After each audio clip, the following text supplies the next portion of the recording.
ఇది కూడా. సో ఒక్కొక్క రోజు ఒక్కొక్కటి మనం తీసుకోవడం జరుగుతుంది.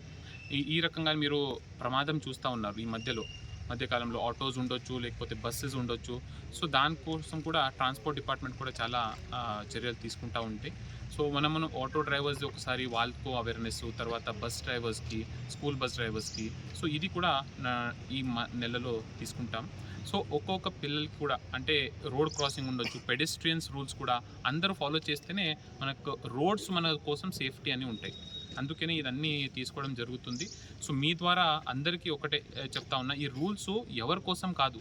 అంటే హెల్మెట్ ఒక్కొక్కసారి జస్ట్ నామకే వాస్తే ఇక్కడ చేతిలో పెట్టుకోవడము ఆ రకంగా కూడా చేయడం జరుగుతుంది.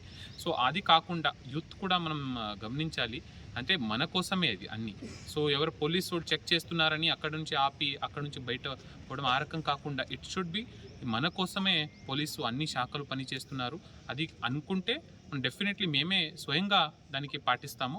అందరూ కూడా పాటించాలి. ఇది తప్పకుండా పాటిస్తే మన ఫ్యామిలీకి కూడా ఎవరికైనా నష్టం అయితే ఎంత బాధ అవుతుంది మీకు తెలుసు ఒక ఫ్యామిలీకి. అదే రకంగా ఎవరు కూడా ఇది అవ్వకూడదు. అందుకనే యాక్సిడెంట్స్ కూడా మన జిల్లాలో కానీ రాష్ట్రంలో కానీ తక్కువ చేయడానికి ఇది ఒక ప్రయత్నం. సో మన అందరూ కలిసి ఇది చేద్దామని కోరుకుంటూ ముగిస్తా. జై.